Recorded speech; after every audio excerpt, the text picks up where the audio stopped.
Okay, so firstly, as I was saying, I had hoped to run this in the summer. For one reason or other, I couldn't. And by happy coincidence, that has meant that we're going to be able to focus at some point during the course of this afternoon on the recent published decision of His Honour Judge Cooper in the case of X and Y brackets serious sexual abuse, flawed sexual abuse investigation. So firstly, the aims of this afternoon then will be to explore the concept of achieving best evidence and to explore common pitfalls and how one might avoid them, both from a social work perspective and also from the perspective of legal representatives, how best to approach them when one comes to providing advice to clients and running matters through at trial. And finally, today I want to explore what makes a good statement. The third aspect of the title as advertised was and giving evidence, as I recall it. We'll touch upon that if we have time, but certainly achieving best evidence and good statement writing is where I want to focus our attention if possible. So how are we going to do that? Well, firstly, we're going to review the key elements of the ABE process and guidance. Then we're going to explore in a little more detail the decision of X and Y. And then we're also going to discuss the common pitfalls in statement drafting and explore how we might avoid these.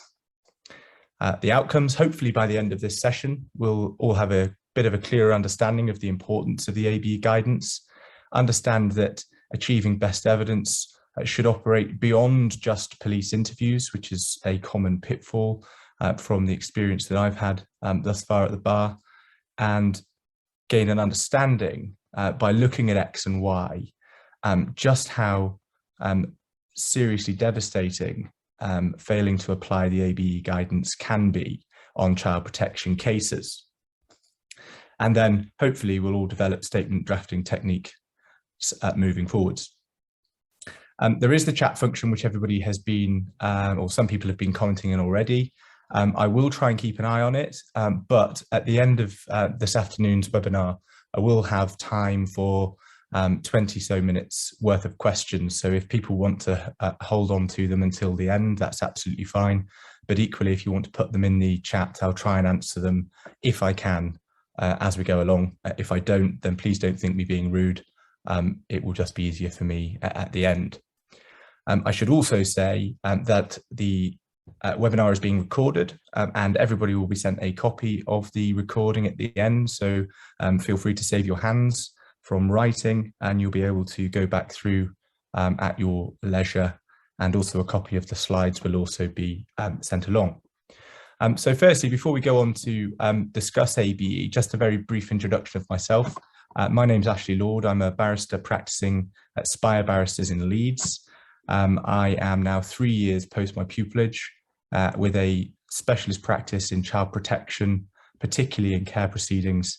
And my practice is including ever more cases involving ABE interviews and serious sexual abuse, along with cases that involve issues of fabricated and induced illness as well. I exclusively practice on the Northeastern Circuit at the moment, but have been further afield to places like London and the Midlands as well. So achieving best evidence. ABE is often the term used, but that's all it means. It just means achieving best evidence. And what is the purpose of it? Well, it really does what it says on the face of it. It offers guidance and good practice examples as to how to interview complainants and witnesses. And in essence, it's something that should be followed throughout the course of any interview or meeting with a child or vulnerable person in the scope of family law in particular and child protection. But having said that, it is only advisory. It's not legally binding.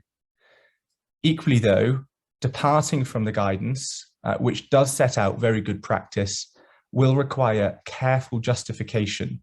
And it often means that problems occur in the ability to rely on evidence, and often in the experience that I've had, it can render evidence impossible to rely on, as will be seen when we explore X and Y in a little more detail in due course. What you won't see throughout the course of the slides or throughout the course of the time that I'm speaking with you this afternoon is quoted extracts from the guidance nor from X and Y. That's been deliberately so by design. I'm very keen that what I have to say this afternoon is not taken as in any way a substitute for considering in detail the full ABE guidance. And so I've deliberately omitted them so that if there is a need to refer back to the guidance, then people are to go to the primary source as opposed to slides from a webinar. And the same with X and Y. X and Y, a little bit more detail on that. The reason I don't quote from that is it's more a narrative judgment that sets out serious failings in a sexual abuse investigation as opposed to principles of law that are well established elsewhere. And finally, just on ABE, it has a wide scope in terms of the people with whom you might use the guidance and the circumstances in which you might apply the guidance. But for the purposes of this and my practice being child protection, the focus that I shall be examining today will be children and young people. Planning. That is the biggest pitfall that in the experience I've had so far comes up in almost every case. Unfortunately, I recognise, as I'm sure the majority of people here and colleagues across the professions, the sad reality of the situation is that the police and social work teams are often vastly under-resourced, and that can mean that time for planning is not always what we might hope it to be. But nonetheless, it is an extremely important, if not the most important phase of the ABE process. And where possible, we need to ensure that we can improve upon the practice that generally seems to be creeping in across the region that certainly that I work in. Everybody, I'm sure, at some point will have had the phrase failing to prepare equals preparing to fail thrown at them. I remember it being on a poster at my sixth form college and at school, and it's something that I try to keep in mind as I approach each of my cases. And I remember somebody far more senior in the profession than I telling me once that you don't win a case in court, you win a case by the prep you do in chambers beforehand. And that must absolutely be right. It's equally 100% a very clear message to take from the case of X and Y, which we will look at more in due course. So what's the starting point? Well, the starting point is remind yourself of the guidance, particularly if you are a social worker or a police officer who is likely to be coming into contact with individuals where allegations may be made and interviews and meetings where those allegations are to be explored might well be part of your job role, particularly when we're considering Section 47 joint investigations. There's no substitute really for ensuring that you remind yourself of the guidance, and it's important, in my view, that the guidance is perhaps considered on a frequent basis. Generally, what we can see is that social workers, from the cases that I've had, can go from month to month to month, even years sometimes, in between having to be involved in ABE interviews. And so it's really important that when we're approaching these things, we don't get complacent and we take it upon ourselves to remind ourselves of key aspects of the guidance wherever we need to utilize it. So preliminary considerations. Why is it important? Well, firstly, as I said before, it sets out very clear good practice that should be applied. And generally speaking, when one follows the good practice guidance that it provides, it certainly makes it more difficult to call into question the quality or the admissibility of aspects of the evidence. But it also prompts answers to the following key questions. Firstly, is it even appropriate to carry out an interview with the child or young person? The answer to that will not always be yes, for varying reasons, but following the guidance will allow the opportunity to consider the factors that it recommends be considered when deciding whether to interview or not. It will also assist in allowing consideration as to what form the interview should take. For example, should the interview take form of a video recorded interview, simply an audio recorded interview, or is it better to carry out the interview in a more traditional way of asking questions and providing a written statement at the end of that interview? Invariably, when we are discussing matters involving children and young people, the answer to that will be a video recorded interview. We'll also allow consideration between social workers and between the police as to who should take the lead in the interview. Such things in respect of this question will be explored by way of the relationship that a social worker perhaps has with a child, if the family has been known to them before, and whether or not they already have a good rapport and working relationship with the child. It will often be far better for somebody who the child is familiar with to ask the questions because they'll readily feel more comfortable with them. But equally, in experiences in X and Y, which we'll come back to, it can mean that the social worker or individual carrying out the interview has to be more guarded about their own practice to ensure that they're following as best they can the good practice guidance. And finally, when does the interview need to take place? And by when, I mean when in time. Often we see, and we'll come back to timing of interviews in due course, but we see a mad rush to get an interview done as quickly as possible and as soon after an allegation is first made, when the reality is that simply isn't always necessary. And as I say, we'll come back to that in due course. Finally, do I need any support from an intermediary, interpreter, or similar? And I think, and I hope that that question is quite self-explanatory. Intermediaries are likely to be used when children of a particularly young age or with difficulties in communicating are to be interviewed. So initial planning, there needs to be initial discussions, and those discussions need to take place between a variety of people.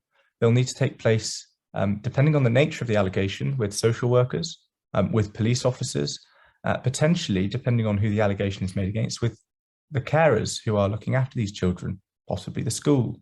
But thought needs to be given as to who should be involved in those discussions.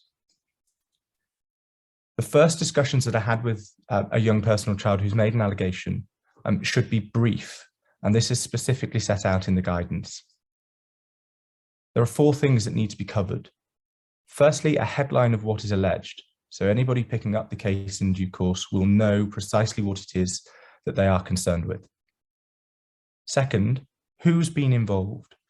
Invariably, possibly the young person, or if they're making an allegation about an experience another young person has had, then that person will also be named, but also the alleged perpetrator of any incident, possibly parents, possibly carers. But we need to get as many details as we can about those people. Where is it said that the alleged incident has occurred? And when is it said that the alleged incident has occurred? Answering those 4 questions will allow proper consideration to be formed about wider investigative decisions at an early stage. It will allow consideration to the need for medical examinations. It will allow consideration about the need to interview other people. And it will also allow consideration by social care, if appropriate, whether they should initiate urgent care proceedings to protect the welfare of either the child or young person making the allegation, or, of course, other children or young people who might be at risk. Key things to take note of when having that first discussion, and this again is a requirement of the good practice guidance. Listen carefully to what's being said. It's key that we allow free recall wherever possible. It should be the account of the person, not an account led by the interviewer. Wherever possible, ask open questions. The best evidence comes when the answer is freely given by a person, as opposed to being led by closed questions or questions that contain the answer. Keep a comprehensive note of both what is discussed and also of the demeanour of the person you are discussing matters with. And those two latter points are matters that tend to be overlooked, I consider, from the cases I've been involved in, when initial discussions or indeed discussions down the line take place. And one practice that seems to have cropped up in a number of local authority areas that I work in is a practice of taking a handwritten note, typing that up onto the case system, and then effectively destroying the handwritten note. I have tried and will continue to try to encourage that approach stops. The primary source of the evidence about those first discussions is the contemporaneous note taken in handwritten form. There's no issue with typing it up, but destroying the contemporaneous note only generates the opportunity for questions to be asked about whether or not that note is an accurate reflection of what was discussed at the time and what was noted. A better approach might be to type it up and have some function where the handwritten note can be scanned in and added to the typed note as well as an attachment, so that there's access to both if needed. I raise that as food for thought to anybody who might be in a position where they can suggest that kind of change if their authority practices in the way that I described as to destroying notes. The demeanour is also really important to note in respect of the person you're interviewing. Are they upset? Are they blank? Are they jovial about what they're discussing? Those things will be relevant down the line when the court is tasked with assessing the credibility of the allegation. What I've termed secondary planning. So we've had the first discussion, we've got some basic information. What do we already know? From my perspective, there should be a period of time where the people who are going to be involved in an AB interview take a moment to look back through the notes that they've taken, look back through the information they've already acquired, and work out what it is they know. And then that allows them to answer the next question. What information do we now need to ascertain? It's likely going to be a joint investigation under Section 47 of the Children Act if it involves a child. The police and social work team should sit and discuss the information they need to obtain. And there is within the guidance a checklist in Section 2 of that guidance that sets out a long list of matters that would be of assistance to consider. And I'll just in a moment give some examples of that checklist.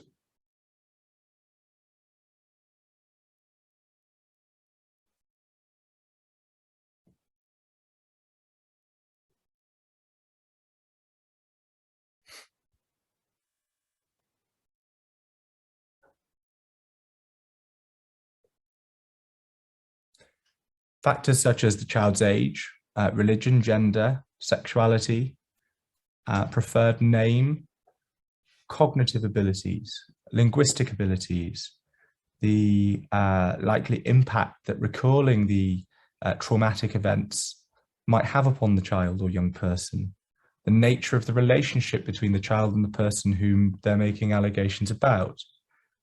If the allegation is one concerning sexual abuse allegations, then it might be important to explore the overall sexual education that the child has already had to ascertain whether or not that information might be within their knowledge from the work that they've completed elsewhere. Also, it's important that you might consider the types of discipline used in the home, sleeping arrangements. There's a long list of things. Anybody who wants to look at them in full detail, it's page 22 of the guidance document. Now, some of that information might well be obtained before the interview commences from external sources, carers, school, friends who they've already confided in, particularly the information surrounding age, race, religion, and the like. Background information you might consider it to be. And then how best might that information be obtained? Take time if you're going to conduct an interview to formulate a written plan. Written plan is important. Firstly, it gives you something to refer back to if you're the one conducting it. But secondly, if the matter does progress either to a criminal trial or, from my focus, a family law court care proceedings, then invariably somebody in that case will ask for a copy of any written plan that was completed and prepared in respect of the interview. And that will assist in all parties and the judge, most importantly, understanding the process that was followed.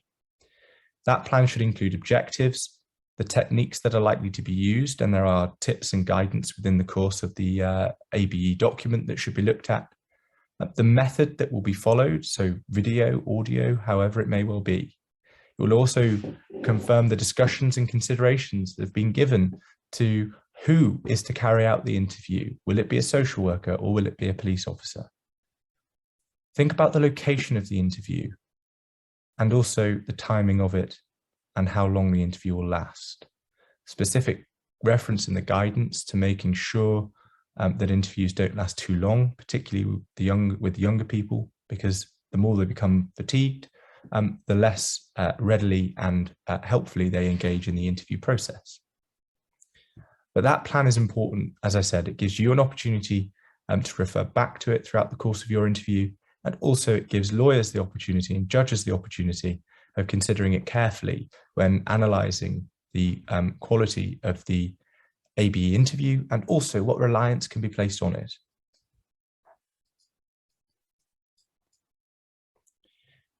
One final factor to be mindful of in your secondary planning stage is the possible effects of differing abuse and recognising that we shouldn't pit everybody as responding and reacting in the same way, and that people will respond in their own individualistic way. And again, there's guidance within the document that sets out things to give consideration to.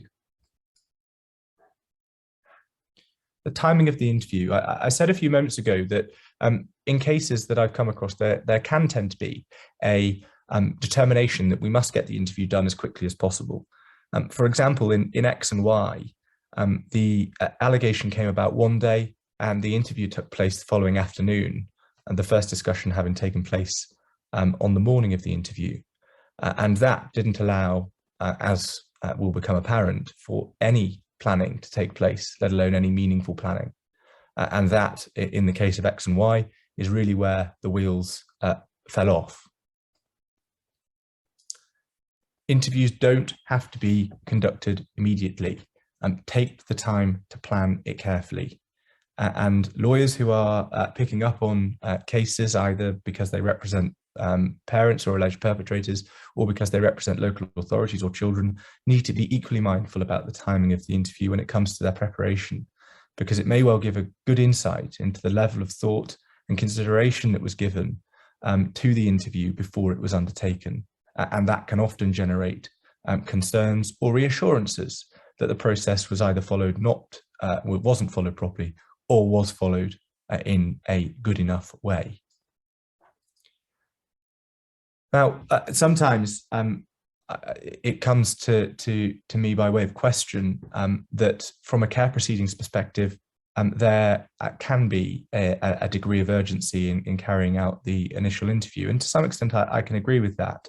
But from the first discussion, when you are obtaining the headline of the event, the who is involved, the where it's said to have happened and when, should be enough, in my view and from my experience, to formulate an interim threshold and prepare an initial social work statement, and also formulate an appropriate interim care plan, whether that be removal to family carers, foster carers, placement at home under a tight safety plan, whatever it may be.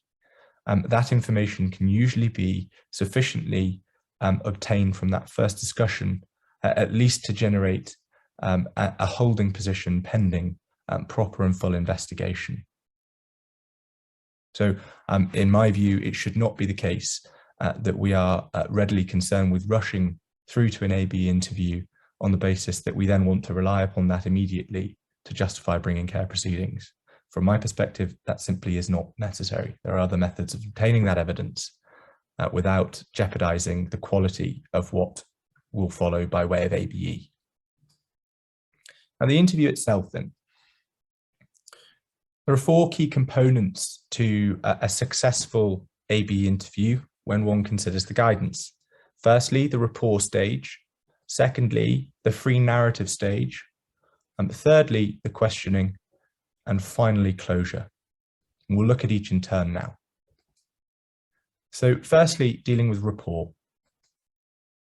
The identity of the interviewer is important. I touched upon this earlier, but it really is. And this needs to be the focus of quite careful discussions with the social work team and the police to identify who is best to carry that interview out. In the case of X and Y, there was very little discussion, it seemed, about who would carry out that interview.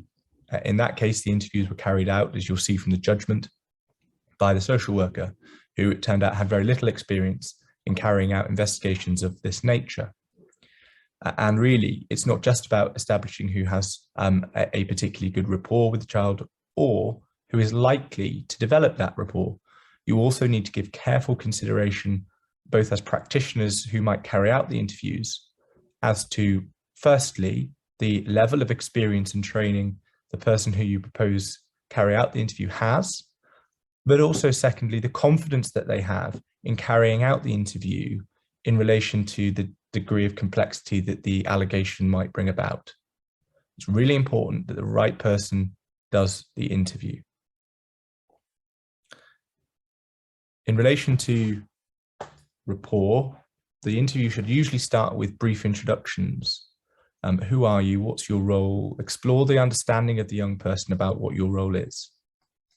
And then move on to discuss neutral topics, things that aren't relevant in any way to the allegations that the interview is designed to explore: hobbies, interests, what they've done at school, unless of course the incident is said to have happened there. But all of those topics and appropriate topics would be derived from the planning stage, from the discussions that you have with the carers of the person, the teachers of the person, whomever it may be that you discuss matters with, from the social work team, depending upon the involvement that the local authority has had with the family prior to any allegation being made. I was going to pause and take a step back. I focused on the importance of identifying the interviewer from a social work professional perspective or from a police professional perspective. But it's equally important that information about the identity of the interviewer is known to the lawyers and the judge in the case when it progresses and if it progresses to proceedings. Because if the person is particularly inexperienced or lack training, then it's important that those people who face allegations have the opportunity of exploring that in the course of cross-examination if the case proceeds that far. It's important that as lawyers representing those people, we're aware of potentially the limitations on the abilities of the person who was carrying out the interview. But by and large, if the process of considering the identity of the interviewer is undertaken carefully, then one might expect that, generally speaking, there won't be particular issue that can be taken with the identity and experience of the person who is ultimately the one to undertake the work. Formulate your questions at the rapport stage in an open way as well. It might seem insignificant when you're not discussing the particular nitty-gritty parts of the allegation, but it is. The purpose of the rapport stage is not only to build up the relationship between the person interviewing and the person being interviewed, but it's also to get them comfortable with the process of being asked questions and answering them. If you ask an open question, then the person who you're asking the question of gets used to the response that is required. They get used to giving the free narrative response rather than the short closed response that you might get from a different type of question. Use the rapport stage not only to build that relationship, but to also develop the experience that this person has in the way in which they are expected to respond. And equally, again, that's from a professional conducting the interview phase, but it's also appropriate for the lawyers who are examining the process followed in respect of the ABE process and interview to be mindful of just how the rapport stage progressed, so that if there is any issue with it, that again can be explored in evidence. And finally, the importance of ground rules. The younger the child, the more important this is. Truth and lies work we see on a regular basis. Again, where possible, this should be done by way of open question and examples appropriate to the child's age. The older the child, the more ready they'll understand it, of course, generally speaking. But it's really important that that is work that is undertaken.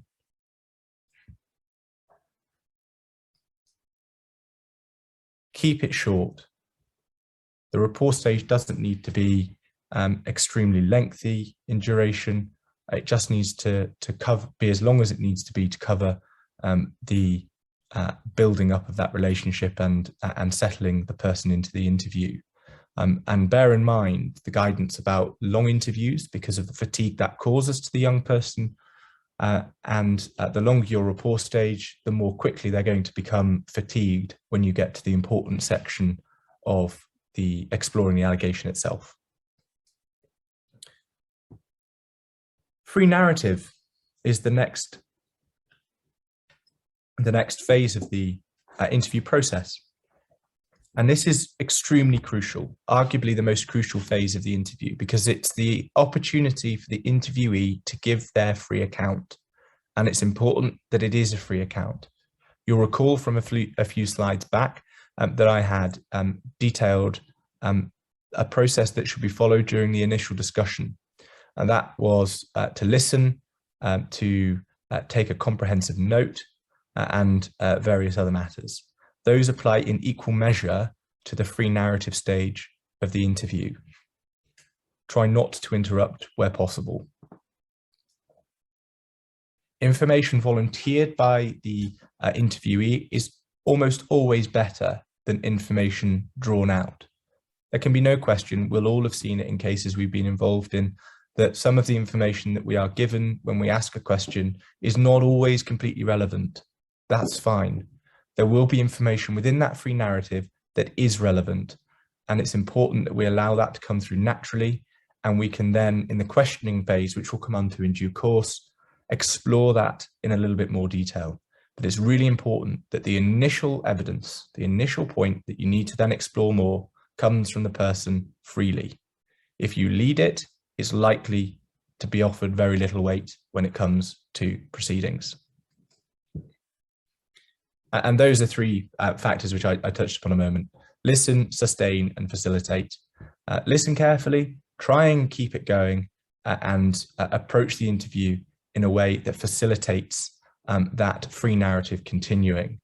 Now, that might include some form of active listening, so acknowledging what the person has said.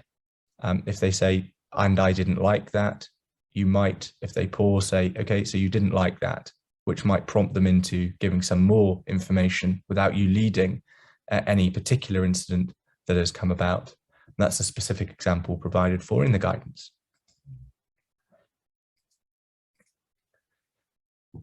The third phase is questioning. I've put there open only, please. Wherever possible, as I've said a moment ago, questions that are asked in these interviews need to be open questions. They are designed to develop the free narrative. Asking open questions from experience can be at times challenging, but as I said, the importance of the planning phase will make that process easier.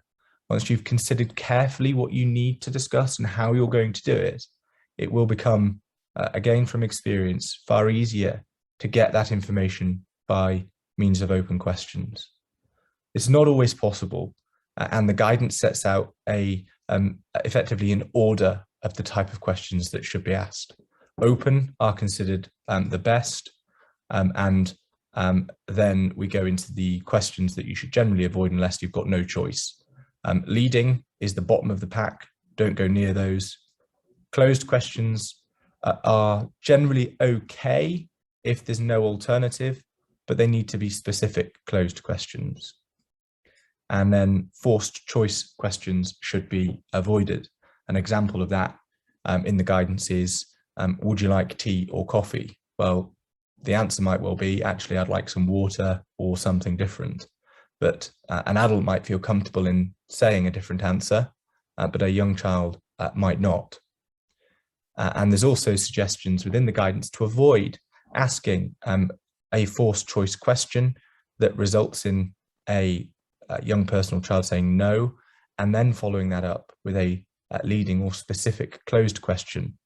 So for example, if a car is involved, you might ask a forced choice question of, was the car big or was it little? The response might be, I don't know. And the follow-up question might be, you don't know, well, might the car have been medium size? That kind of question, according to the guidance, is likely to bring about simple acquiescence to the question as opposed to a positive answer from the interviewee's own knowledge. And that should be avoided.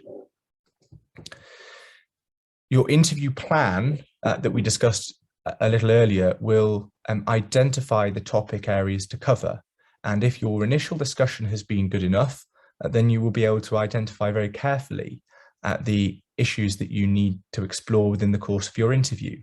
And it might be, once you get to the free narrative stage of your interview, that you add a couple of those to the areas that you had pre-prepared.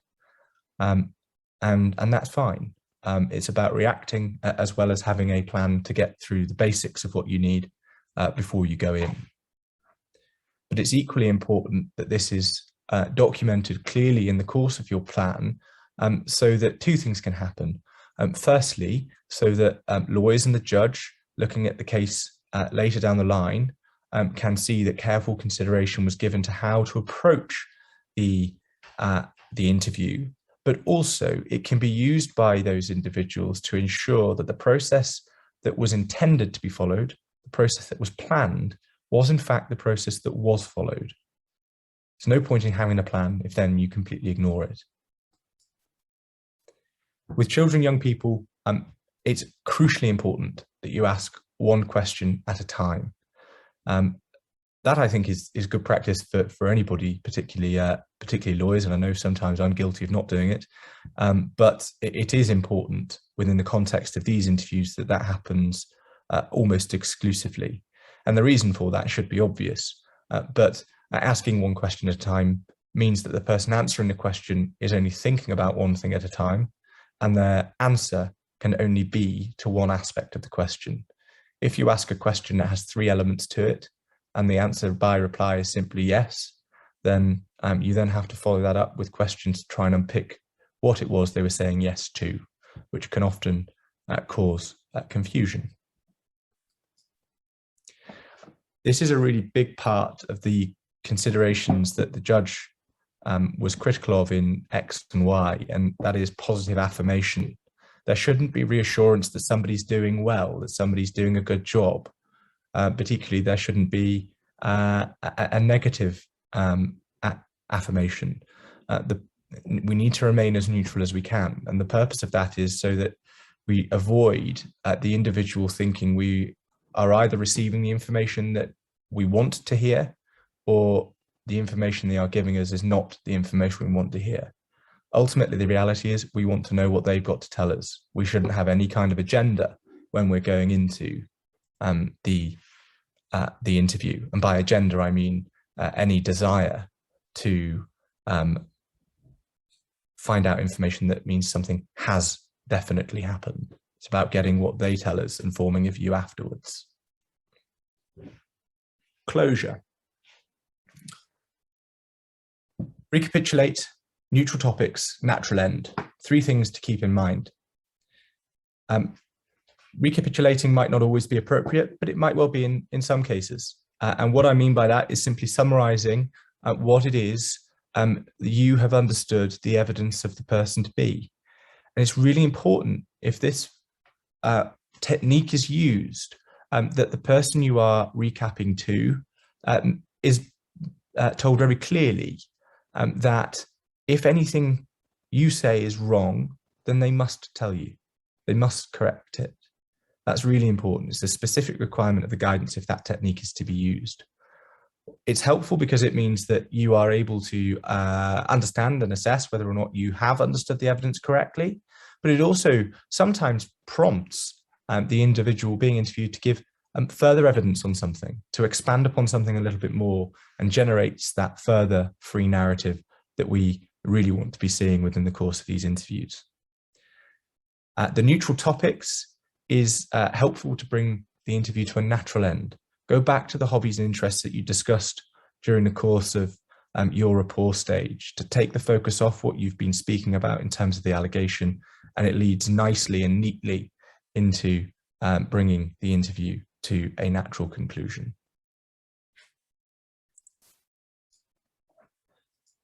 Just before we move on to discuss X and Y, one matter that I do want to pick up on is the role of the person who is in the video recording suite or the audio recording suite, depending on how the interview is being conducted. It's very clear that the role of that person is not simply there to work the machines. They are the controller of the interview. They should be actively monitoring the interview to make sure that it's being conducted in the right way, and to make sure that the plan that's being followed, the plan that was agreed is the plan that's being followed. At the end of the questioning position,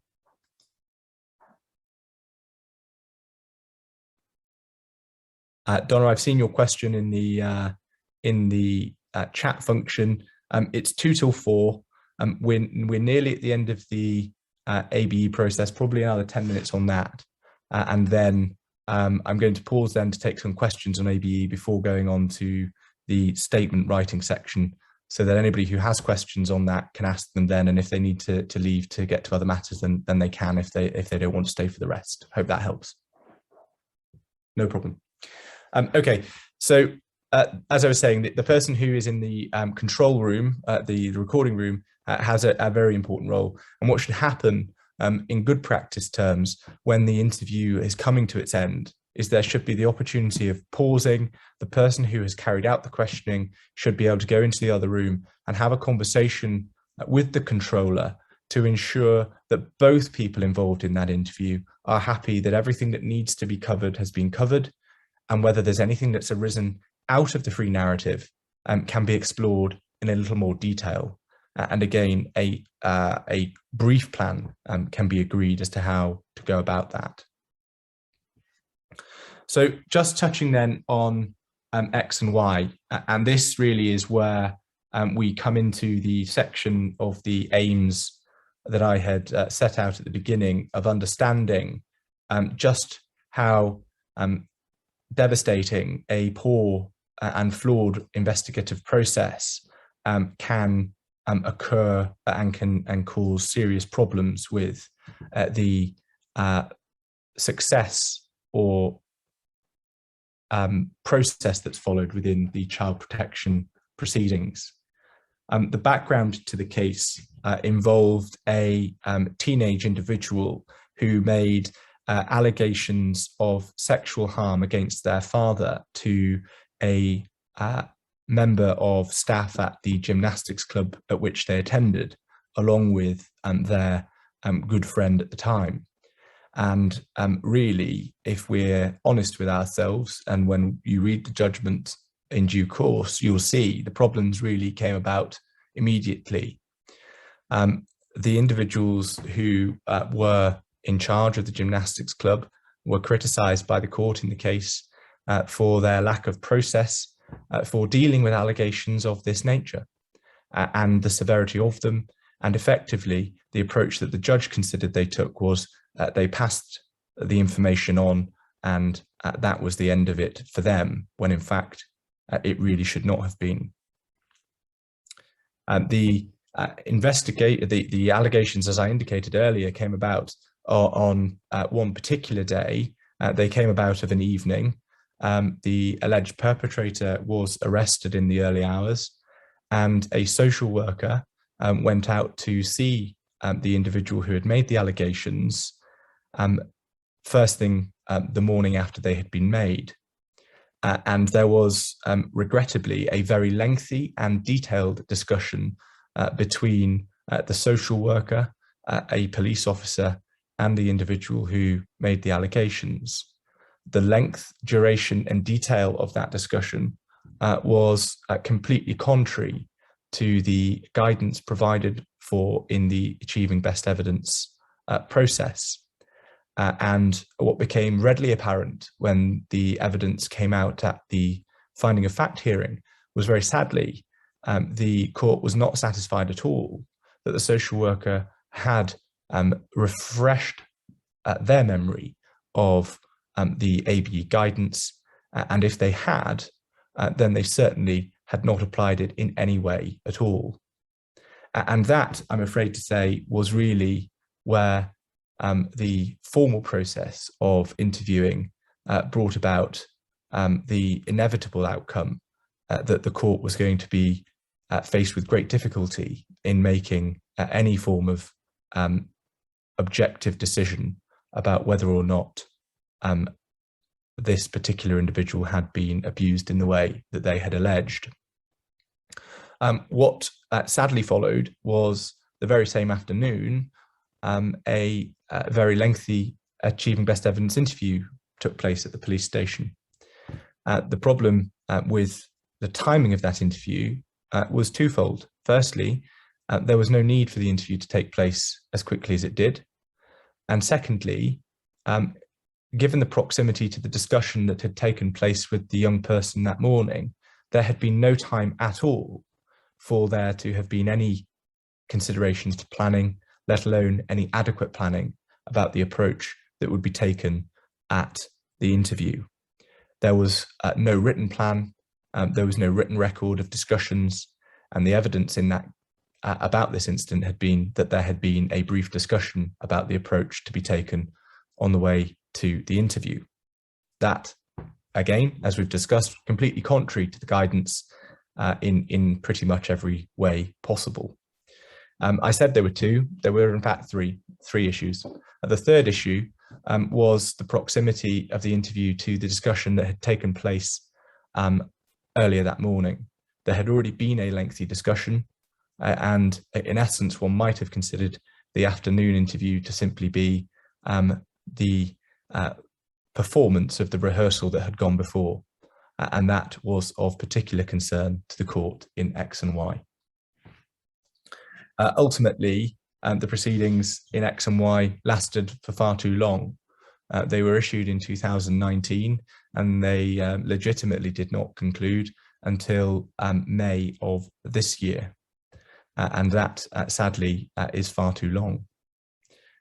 The evidence that was explored and followed involved ABE interviews of not only the person making the allegations, but also sibling relatives of that individual. And in total, there were 3 ABE interviews, and very sadly, each of them was arguably as bad as each other, and it might not be a stretch to say that the latter interviews were in fact more flawed than the former.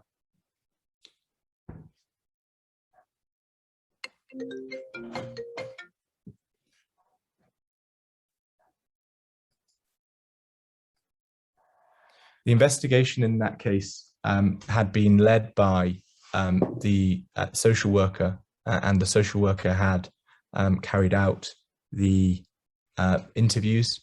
And what transpired in the course of the social worker's evidence was that there had been very little, again, if any, discussion as to whether or not she was the appropriate person to carry out the investigation and the interview. The decision was taken solely on the basis that she had been working with the particular young person for a couple of months at the point in time that she made the allegation, and therefore it was considered that she was the best placed person to build or continue the rapport that had already been built up. But what wasn't explored was the fact that this particular social worker had not had any training or refresher training for nearly 4 years, and over the course of the 4 years had only conducted one previous ABE interview. And the problem that came about very clearly in the evidence, and to the social worker's credit, I should say, was that she conceded readily that on reflection, she was not the right person to carry out the interview, and had felt pressured from outside sources to be the one to carry it out. That isn't how it should happen. And it's really important, if there are social workers within the course of this webinar, that you take note. if you aren't comfortable, you must say, because it's really important that the right person, as I said, carries out the work that is required. Because if it's carried out wrongly, then it really can bring about a complete and utter impossibility within the proceedings of achieving anything that might otherwise have been achievable. The ABEs were littered with leading questions because there had been no consideration of the guidance before conducting them, and there had been no plan. The answers were almost exclusively repeated, and there were introductions of topics that had not been raised by way of free narrative. And that was largely as a result of the fact that the free narrative stage had been replaced by going straight into the questioning phase. And the questioning phase started with closed questions rather than open questions. I'm going to move on from the ABEs, because what I would encourage everybody to do when they get a chance is read X and Y. And I don't say that because I was involved in it. I say it because there are very key and important lessons that do need to be learned. And it's difficult to get across in the space of 5 or so minutes just how big an impact the poor ABE process had upon that case. There was also a very clear focus within the course of that case and investigation that in essence, the ABE guidance only applied and should only be applied to police interviews. I really do want to stress this point. That is not the case. That is the primary purpose of it, but it is not the exclusive purpose of it. It is really important that the practice and the guidance and the principles that can be derived from it are applied at any point in time where discussions are being had with young people, where allegations have or may be made. Because if you follow that guidance, then the strength of the evidence that it gives will not be as damaged as it would be if the guidance is not followed. And from our perspective as lawyers, it's equally important that that approach and the correct approach is borne in mind by us when we are analysing cases, because it's really important that we are able to advise on the strengths and weaknesses of evidence at the earliest possible stage. In the case of X and Y, unfortunately, it did not become apparent until the conclusion of the oral evidence of the social worker, just how bad an impact the ABE process had upon the case. And it wasn't until that stage that proactive decisions could be made quickly about the need to abandon the pursuit of findings, as was the case in those proceedings. But as I say, having spoken with a number of colleagues who have been involved in sexual abuse cases recently, the very key theme that continues to crop up in our discussions is note-taking and the process of achieving best evidence, and the principles that come from that are not followed enough during meetings outside of police interviews. And if there's one thing that's taken away from today, I hope it is that those principles should be applied across the board universally. The impact then of the flawed process that was followed in X and Y was that we as a local authority team, of which I think I see my instructing solicitor's name on the list of attendees, so I she'll know all about this. We took the decision that the case could not progress any further within the finding of fact process. And the local authority took a very difficult decision close to 2 years into proceedings to abandon pursuit of the central findings to its threshold. The impact is, to be quite honest, very sad. The family life of the family at the centre of X and Y had been, for all intents and purposes, ripped apart. The parents had separated. The children were no longer properly speaking or having a relationship with one another. The children were not having contact with the alleged perpetrator. They had expressed the wish not to, and the judge has some strong words to say about the impact within the course of the judgment. But it also meant that 2 years of court time had been taken up by a case that was, in essence, always destined to fail. Had the evidence been available earlier, that would have been apparent earlier. And it also meant that, very sadly, there were allegations of a very serious nature hanging over the top of a family for far too long. The other perhaps rare difficulty that came about in this case was the pursuit of active findings and positive findings of exoneration on the part of the alleged perpetrator. And the difficulties that stemmed from the very poor ABE interviews meant that not only was it not possible for the court to sensibly consider findings, indeed for the local authority to reasonably pursue them, but it also meant that the person who made the allegations has now been informed, very troublingly, perhaps from a social work perspective, that the court not only didn't make findings that they had been abused, but also that positively they had not been abused. And that stems, unfortunately, from the very weak process and evidence that was obtained as a consequence of the ABE process. And I think it's fair to say that all of this could have been avoided if there had been time taken to review the guidance and to properly apply it.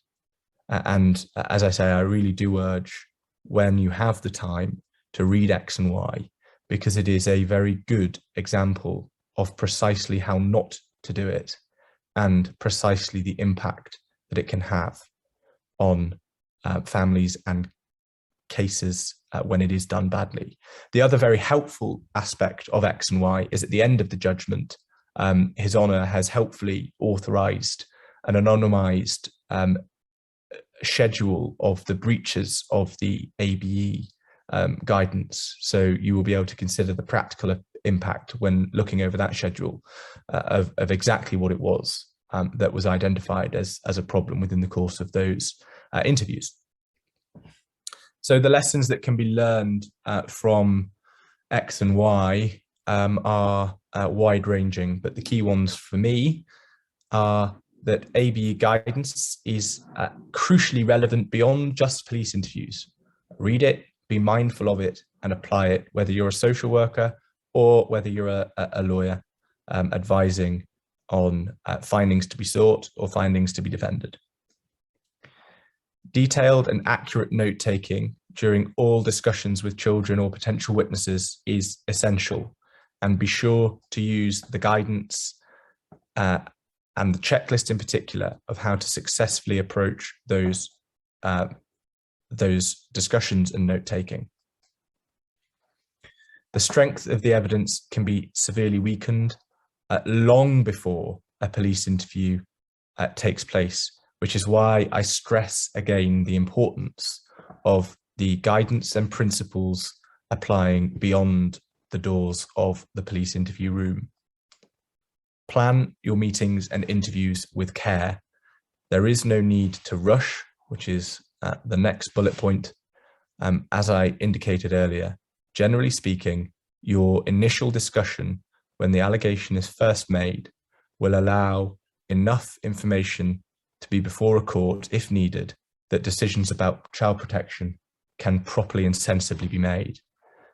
Make sure that that information is your priority, and then take the time that you need and that is really desperately needed to properly plan the interview before carrying it out. Passing remarks on this topic, if I may, before opening the floor to questions on ABE. This case presented a really good opportunity and does present a good opportunity to go back and consider the Cleveland report regarding sexual abuse investigations again very carefully. It's not something that I'm going to touch upon in any greater detail really today. That of itself is a webinar that would take considerable time. But it is something that I would encourage anybody who is regularly involved or might be involved in investigations surrounding sexual abuse go back and consider, because there are recommendations that are long-standing within that guidance that X and Y makes very clear is not being followed. And I have to stress that X and Y sadly is not a unique case within which recommendations are not being followed. It is a problem that is becoming ever more pervasive when sexual abuse investigations are conducted. So again, if there is a second thing to take from this, then it's refresh one's memory on that report. A key example that is detailed within X and Y is language. And there's one key factor that the judge picked up on, and it is a real bugbear of practitioners, and I certainly include myself in this. The use of the word disclosure or disclosures needs to stop. They are allegations until such time as a court establishes that they have happened. The use of the word disclosure or disclosures is considered to be loaded to the point that it is almost assumed that it has happened, whatever it is that is said. They are allegations, and that is the language that needs to be used. You'll see in the judgment, the court makes significant reference to the use of the word disclosures by varying professionals, including police. And that was a particular concern for the court, and a particular message that His Honour wanted to get across to those reading his judgment. So I think it appropriate to reiterate that. Right, before we go on to statement drafting, because I'm mindful of the time, I'm going to open the floor up for sort of 5 or so minutes worth of questions now on ABE. Please do pop a question in the chat function if you want to ask a question. If you don't want to ask a question, we'll get started again at about 3:20. So if you want to get a drink or take a comfort break, please do. Okay.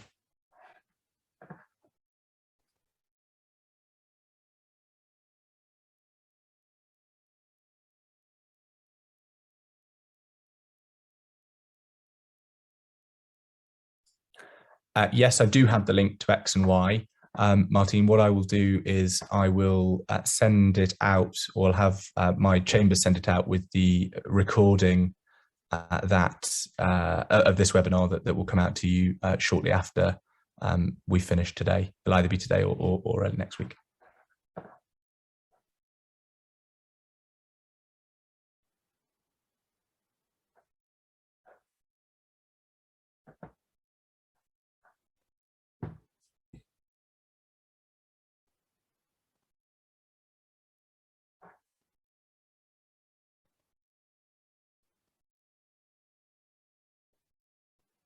Suzanne, of course, the guidance that I'm referring to is the Achieving Best Evidence Guidance. It's generally a CPS, well, it's a CPS published document, but there's case law that makes it clear that it has equal consideration within the family court. Again, what I will do, I will send out, along with X and Y in the recording, a link to the ABE guidance. Donna, yes, there is specific training on ABE that social workers and police officers can access. And if it's likely that you're going to be involved in carrying out those types of interviews and investigations, I would strongly recommend that it's accessed. As I said, I deliberately didn't quote from the guidance because I don't want this to be seen as a replacement for anything like that. It's really important that people who are extremely specialist and probably involved in the formulation of the guidance are those who are effectively training people actively on it. The purpose of today is just to give some tips and be mindful of considerations. Lucy, if using a paper tablet, allowing handwritten notes to be converted into type form, would this be questioned and perceived as bad practice in court? I think what I would say is no, on the basis that that is your contemporaneous note. Your evidence, if you were asked about it, would likely be, I didn't take handwritten notes. I took them on my tablet and it automatically converts them. So no, the point that I was trying to make is that the first note that you take should be preserved in whatever way it's possible to preserve. If you're using, as you say, a tablet that converts, then that is your contemporaneous record. Does that assist?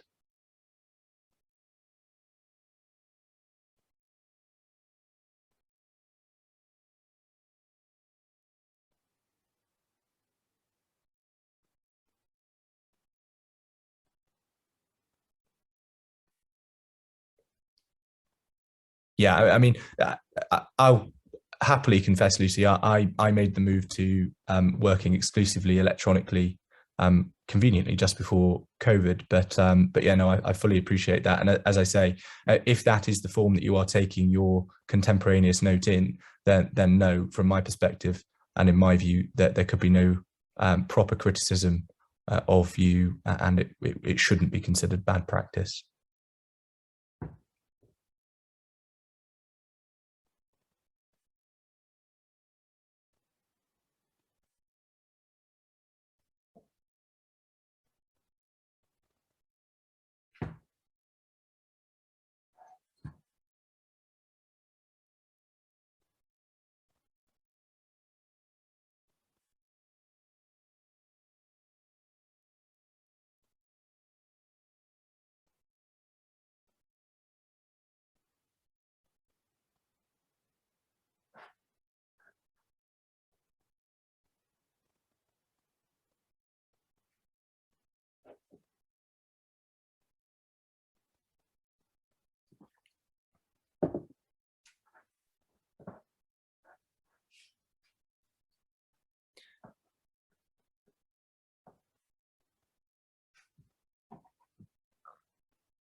Okay, well, if there are no more questions at this stage, what I'll do is I'll move on then to the statement drafting aspect of this afternoon.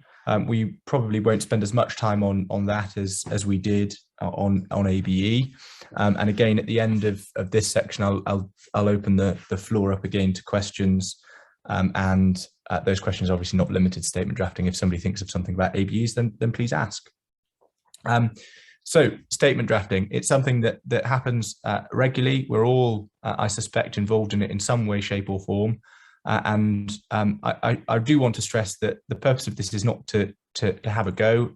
It's really just to try and offer some constructive assistance as to what would help practitioners in court, what would likely help judges, and also what will help you if you are the person who is giving the statement, to provide as much evidence as possible that then limits the likely questions that you will have to face in cross-examination or the like. So statement drafting. What makes a good statement?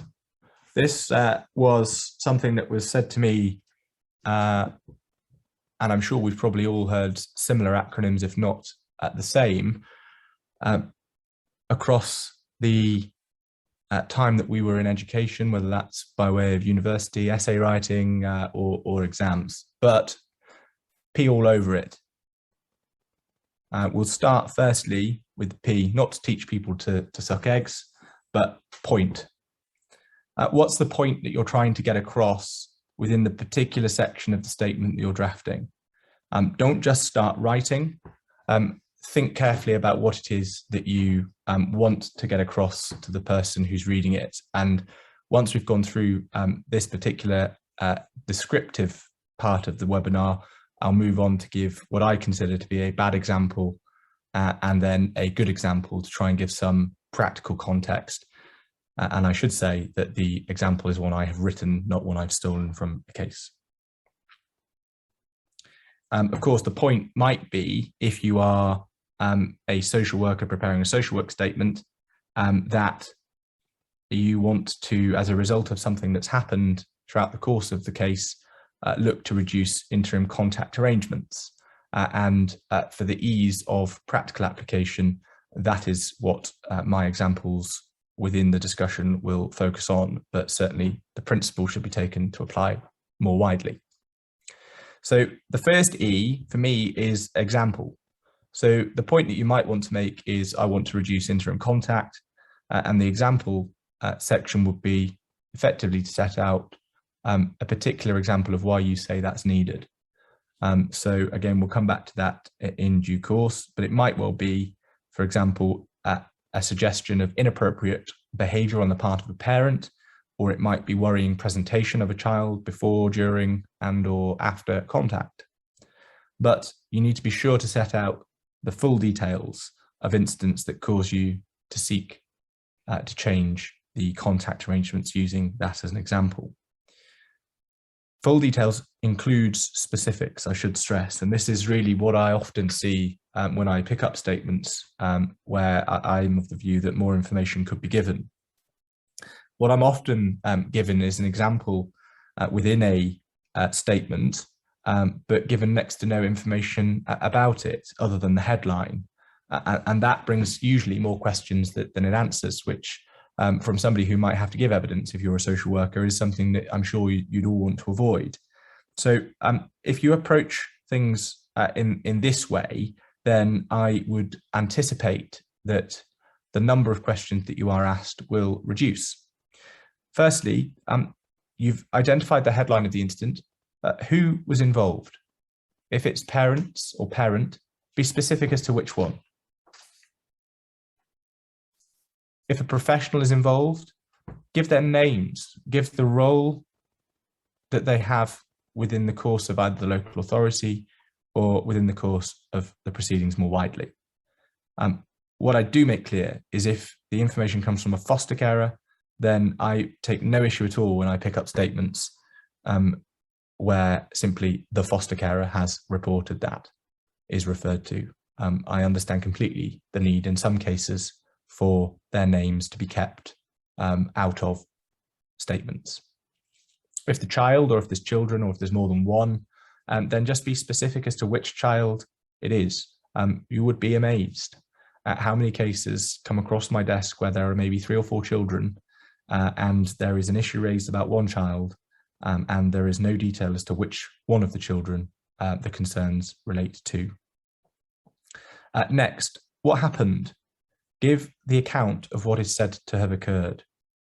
And if you take steps 1 and 2 together, that will allow lawyers and the judge to identify whether or not there is a need for any further evidence to be obtained by way of statements or case notes or the like. When is the incident said to have happened? Again, something that seems to get overlooked is the date and time. Try and give as much detail about this as possible because it's important for at least 2 reasons. Firstly, again, it allows us to identify whether there might be other evidence of relevance that can be obtained.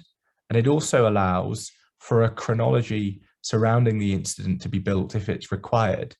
And that's important because it can aid in understanding the context of the incident and also understanding the significance of the incident, particularly if it's an issue as to presentation of the child. Allows that chronology to be built to see if there's anything that's happened before it, i.e. Perhaps at school or the like, that might cause concern as to presentation, or whether or not generally it is something that happens before each contact session or after each contact session. Where did it happen? I mean, hopefully that's self-explanatory. If it's happened in contact, which the example that will be given in due course is focused on, then make clear which contact centre it was. And the final point to raise here is the why. And this will link with the final E in the P all over it, so I'll come back to that. But for now, sometimes incidents occur that lead to decisions on the ground at the time. It might be, for example, again, in the context of contact, it might be a decision to bring contact to an end early, for contact to be suspended, or for it not to go ahead on a particular occasion, or perhaps even to have an additional person in the room supervising. If that decision's been taken on the ground and it's part of the incident you rely on, then you need to set out why those decisions were taken at the time they were taken. The second E is something that I have sought to add in the context of legal statements, and that is exhibit. Incidents involving contact often don't come about from first-hand evidence of a social worker. There might be occasions where social workers are observing, but generally speaking, from my experience, the social work team don't tend to be involved in the supervision of every single contact session, and that's obviously set out either with family time supervisors, contact supervisors, whatever your authority might call them. If that is the case, and they are the ones who are providing the information about the consent, they are the primary evidence. And it might well be that there is a need for a statement to be taken from them as well. But what usually happens, almost exclusively in every authority area I've worked, is that a contact note is generated. And most people here, if not all, will be fully aware of that. But that of itself is evidence. It often reflects the contemporaneous note of the person who was present, and it should, in my view, be exhibited or attached to the statement. And it's really, really easy to do. And it's the formal way of bringing in a document to proceedings that is simply not used enough, in my view. All you need to do is put in brackets next to it, exhibit, I'll use the initials SW for social worker, and then the number of it. If you've got 4 in a statement, then start with 1 and end with 4. And then just add them to the end of your statement with a little cover sheet with the title as well. And that way, when we pick up the statement, we can see when we read it, okay, so this has happened, that has happened. And the social worker statement tells me that if I look at exhibit number 1, I'll see the case note that reports and records that particular concern. And it just allows focus to be given straight away. Invariably, if we get a statement that doesn't tell us much information, the first thing we'll say about contact is, well, we want the contact note. So you can preempt that, you can save yourself time, and you can also save questions being asked of you by producing it straight away. But it's not just limited, of course, to case notes. It might be other things. You might have photographs, you might have videos, emails, anything like that can all be exhibited, and should be if you want to rely upon it. The final E is explain. Often what we see is the incident, a brief example, perhaps not supported by much evidence, but then no analysis of why that causes your point to be the one that you want the judge to accept. And it's really important that as a social worker tasked with explaining why the incident that you are concerned about brings about a welfare need for arrangements to change, it's really important that's explained. And the reason I say that is because too often there is a lack of that cross application. I find myself reading statements and I will say, okay, so what? And adding in that explanation, which again, I'll hopefully give some form of example of in a moment, just avoids that question having to be asked.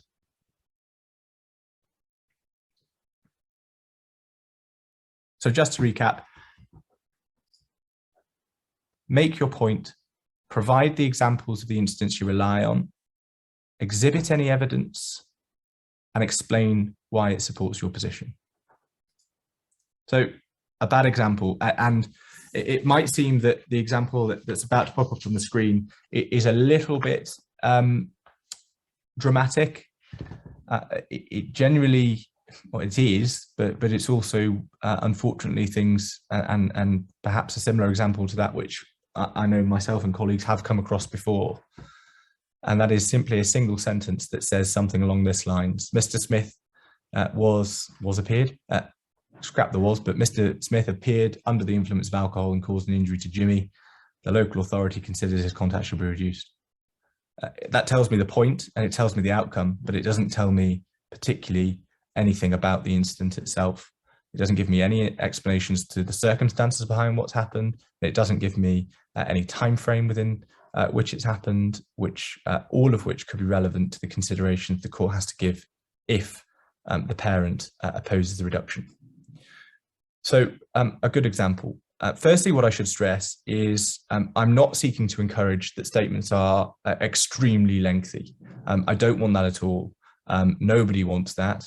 You don't want to have to write them, and I'm generally certain that most lawyers and judges don't want to have to read extremely lengthy statements.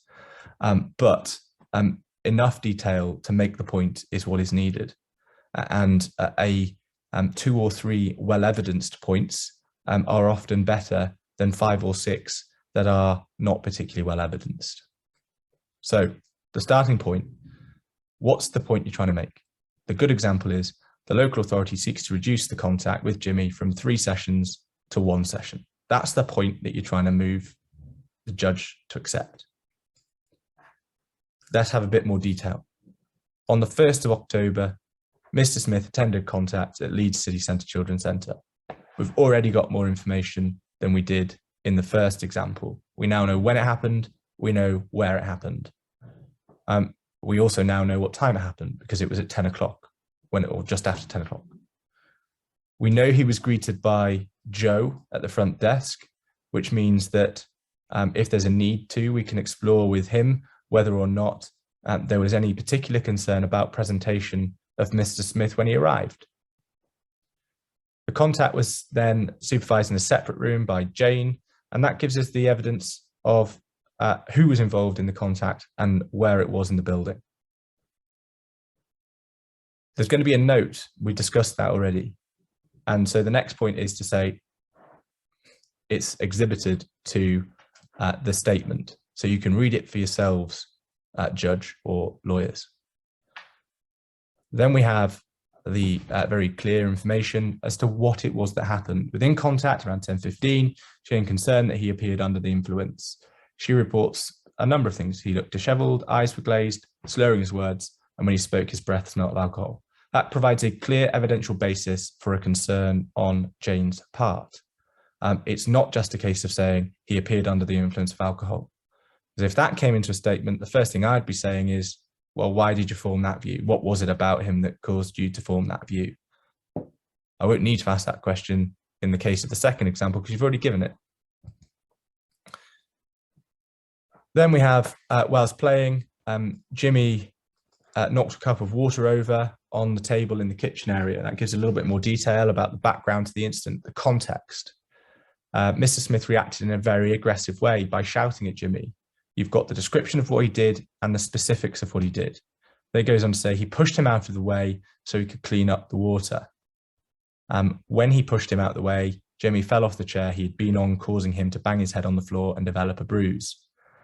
That might be disputed. The bruise might be disputed. So be sure to have a photograph and add it to your statement, because as soon as it's there, that removes the opportunity again for questions to be asked of you about whether or not that did happen, where it was, what it looked like.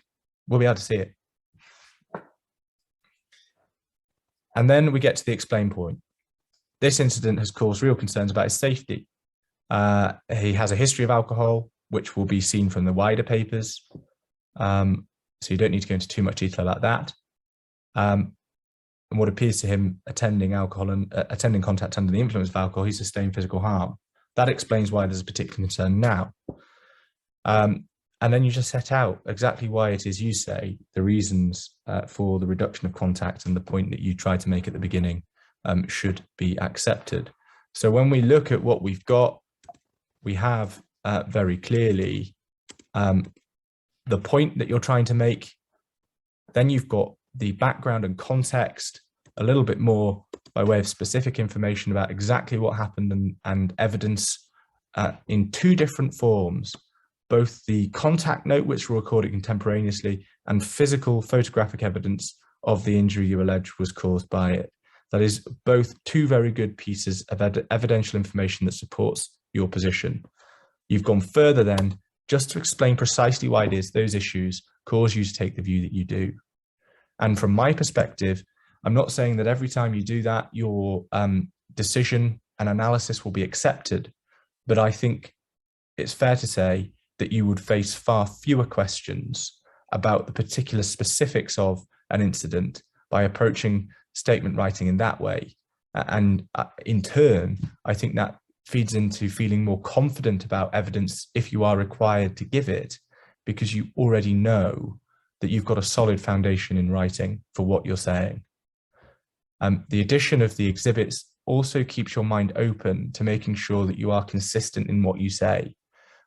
There is a comment that was made to me by a judge who now no longer sits once, who made it clear in a particular case that he was concerned that there was a lack of consistency between the different statements that had been filed.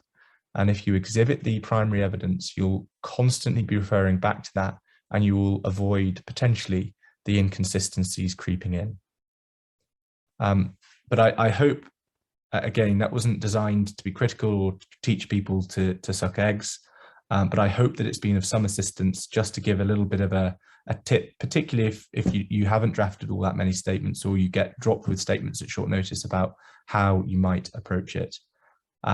So that definitely now does bring us to the end of what I had planned to have discussions about this afternoon. I'm perfectly happy now to again open up the floor for 5 or 10 minutes to answer any questions anybody might have about anything we've discussed this afternoon. So please feel free to pop them in the chat function now.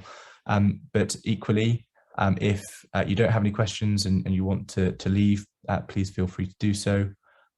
I said at the outset that a recording will come round. It will. I can't promise it will be today, but it will certainly be early next week at the very latest. And I will make sure that a link to the ABE guidance is in there, and also to X and Y as well. So thank you very much for your time this afternoon.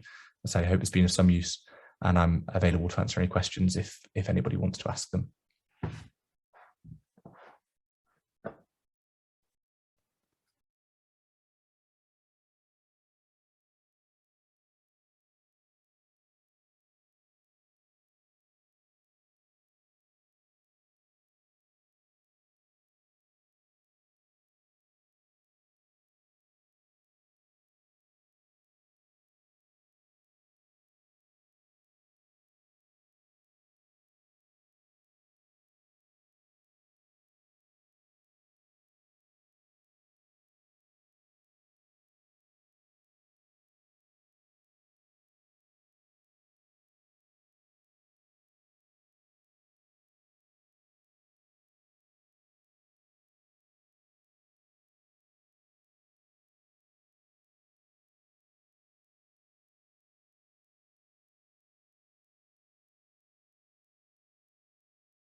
Firstly, everybody who's said thank you, you're most welcome. Charlotte, yes, absolutely. I will make sure that the PowerPoint comes to everybody with all of the other bits as well.